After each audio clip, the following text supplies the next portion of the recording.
Assalamualaikum warahmatullahi wabarakatuh.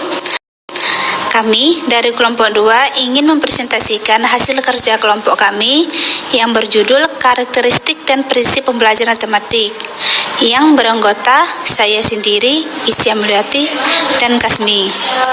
Nah, karakteristik pembelajaran tematik yaitu pembelajaran yang memberikan pengalaman bermakna kepada peserta didik secara utuh. Alasannya karena pada pembelajaran tematik, pendidikan memainkan suatu materi dengan tema yang ada di lingkungan sekitar peserta didik. Dan pendidik harus selalu mengembangkan proses pembelajaran agar peserta didik lebih berkesan, yaitu dengan cara memberikan pengalaman secara langsung. Menurut Abdul Wajid menjelaskan tentang karakteristik pelajaran tematik yaitu sebagai berikut. Yang pertama, berpusat pada siswa, yaitu pendekatan belajar modern yang lebih banyak menempatkan siswa sebagai subjek belajar, sedangkan guru lebih banyak berperan sebagai fasilitator, yaitu memberikan kemudahan-kemudahan kepada siswa untuk melakukan aktivitas belajar. Dan yang kedua, memberikan pengalaman langsung. Pembelajaran ini yang prosesnya dapat memberikan pengalaman langsung bagi siswa dihadapkan pada suatu yang nyata atau konkret sebagai dasar untuk memahami hal-hal yang lebih abstrak.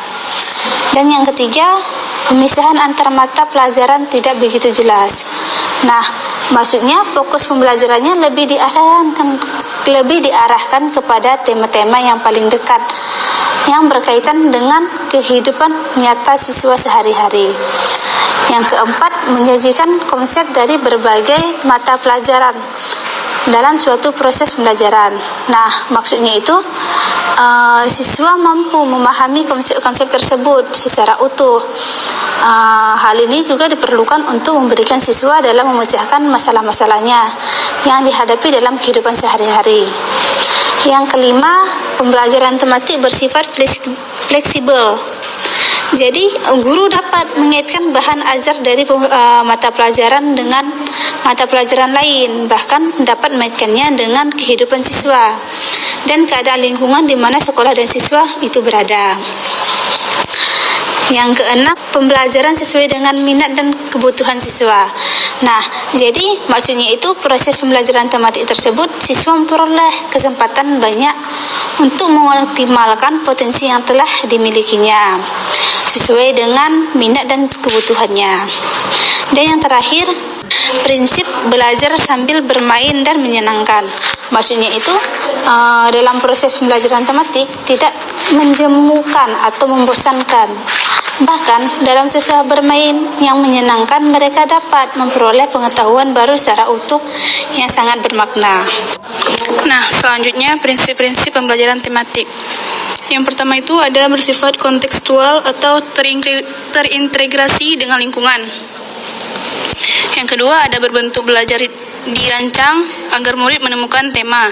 Yang ketiga, efisien dan evaluasi serta prinsip reaksi. Nah, maksudnya itu prinsip-prinsip belajar merupakan aspek kejiwaan yang perlu dipahami setiap pendidik. Selaku tenaga profesional, ia memiliki tanggung jawab besar dalam mencerdaskan anak bangsa. Prinsip pembelajaran secara umum meliputi perhatian dan motivasi kreatif, keterlibatan langsung, pengulangan, tantangan, perbedaan individu. Kesemuanya ini dapat berimplikasi peserta didik.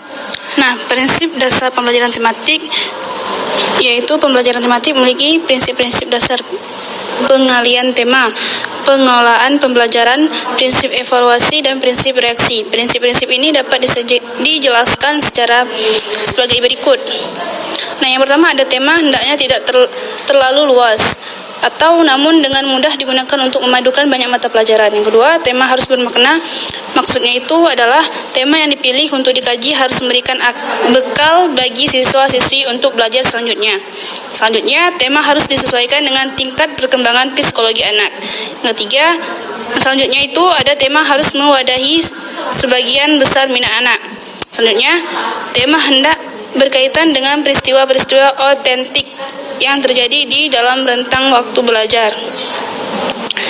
Selanjutnya, tema hendaknya sesuai dengan kurikulum yang berlaku serta harapan masyarakat atau asas relevansi.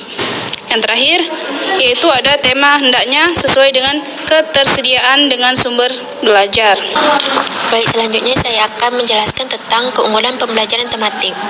Nah, di sini ada 5 keunggulan. Yang pertama, dapat mengurangi overlapping antara berbagai mata pembelajaran. Karena mata pembelajaran ini sajikan dalam satu unit. Kedua, menghemat pelaksanaan pembelajaran dari segi waktu.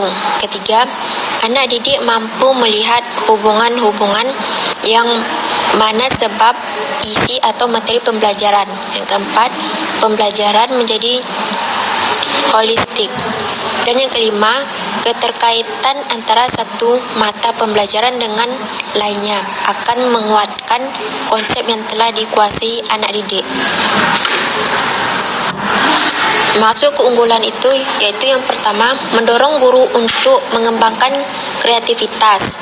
Yang kedua, memberikan peluang bagi guru untuk mengembangkan situasi pembelajaran yang utuh, menyeluruh, dinamis, dan bermakna sesuai dengan keinginan dan kemampuan guru maupun kebutuhan dan kesiapan siswa-siswi.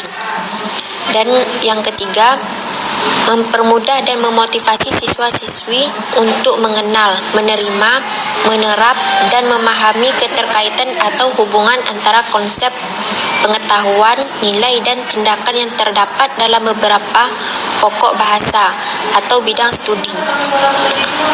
Dan yang terakhir, yang keempat, yaitu menghemat waktu, tenaga, dan sarana serta biaya pembelajaran, di samping menyederhanakan langkah-langkah pembelajaran.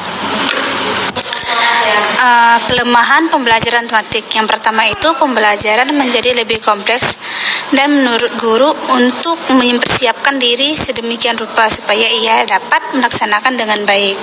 Nah, maksudnya itu dilihat dari aspek guru. Model ini menuntut tersedianya peran guru yang memiliki pengetahuan dan wawasan yang luas, kreativitas tinggi, keterampilan metodologi yang handal, kepercayaan diri dan etos akademik yang tinggi, dan berani untuk mengemas dan mengembangkan materi. Nah, yang kedua, persiapan yang harus dilakukan oleh guru pun lebih lama. Maksudnya itu dilihat dari aspek siswa. Pembelajaran tematik termasuk memiliki peluang untuk pengembangan kreativitas akademik yang menuntut kemampuan pembelajaran siswi yang relatif baik dari aspek inteligensi maupun kreativitasnya.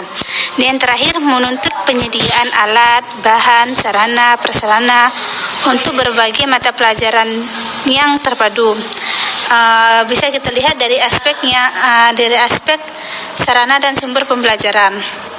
Pembelajaran tematik memerlukan bahan bacaan atau sumber informasi yang cukup banyak dan berguna seperti yang dapat menunjang dan memperkarya serta mempermudah pengembangan mempermudahkan mengembangkan wawasan dan pengetahuan yang diperlukan. Nah, selanjutnya itu ada prinsip pelaksanaan atau rambu-rambu pembelajaran tematik. Yang pertama itu, dalam pelaksanaan pembelajaran tematik hendaknya memperhatikan hal-hal sebagai berikut. Nah, yang pertama, tidak semua mata pelajaran harus dipadukan. Yang kedua, dimungkinkan terjadi penggabungan kompetensi dasar lintas semester. Yang ketiga, kompetensi dasar yang tidak dapat dipadukan atau jangan dipaksakan untuk dipadukan.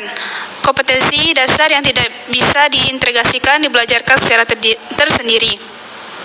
Selanjutnya yang keempat, kompetensi dasar yang tidak tercakup pada tema tertentu harus tetap diajarkan naik melalui tema lain maupun disajikan secara tersendiri. Nah, yang kelima, kegiatan pembelajaran ditekankan kepada kemampuan membaca, menulis, dan berhitung, serta penanaman nilai-nilai moral. Yang keenam, tema-tema yang dipilih sesuaikan dengan karakteristik siswa, minat dan lingkungan, dan serta daerah setempatnya. Selanjutnya, implikasi pembelajaran tematik, yaitu yang pertama ada implikasi bagi guru, implikasi bagi siswa-siswi, implikasi terhadap sarana prasarana, sumber belajar, dan media. Kemudian implikasi terhadap pengaturan ruangan, dan yang terakhir ada implikasi terhadap pemilihan metode. Nah, implikasi bagi guru itu yaitu pembelajaran tematik memerlukan guru yang kreatif, baik dalam penyiapan kegiatan atau pengalaman belajar bagi siswa-siswi, juga dalam memilih kompetensi dari berbagai pembelajaran dan pengaturannya, agar pembelajaran menjadi lebih bermakna, menarik, dan menyenangkan dan utuh. Kemudian di sini ada implikasi bagi siswa-siswi, yaitu implikasi siswa-siswi itu harus siap mengikuti pembelajaran yang dalam pelaksanaannya dimungkinkan untuk belajar, baik secara individu, pasangan, kelompok kecil atau klasikal.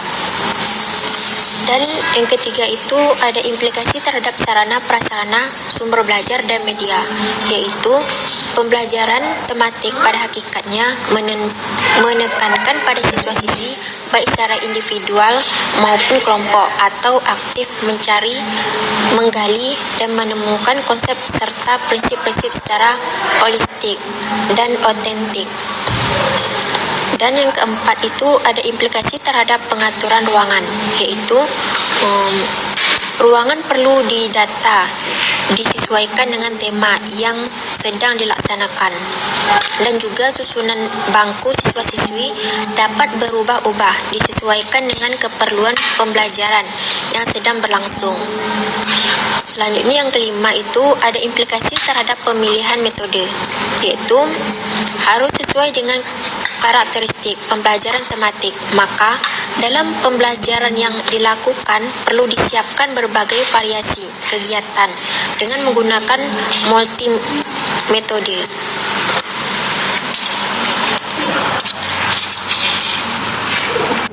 Nah, selanjutnya ada langkah-langkah penyusunan pembelajaran tematik. Nah, implementasi pembelajaran tematik dilakukan dengan langkah-langkah sebagai berikut. Yang pertama, mempelajari konsep kompetensi dasar pada kelas dan semester yang sama dari setiap mata pelajaran. Yang kedua, memiliki tema yang dapat mempersatukan kompetensi-kompetensi tersebut untuk setiap kelas dan semester. Misalnya, contohnya itu diri sendiri, keluarga, lingkungan, tempat umum, pengalaman, budi pekerti, kegemaran, dan lainnya.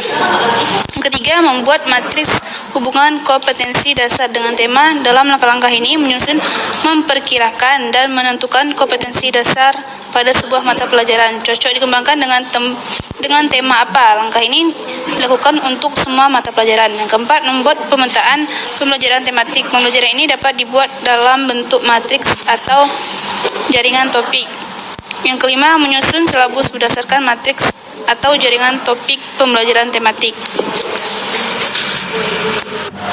Baiklah, sekian presentasi dari kelompok kami. Jika ada kata-kata yang salah, mohon maaf. Kami akhiri dengan mengucapkan Assalamualaikum warahmatullahi wabarakatuh.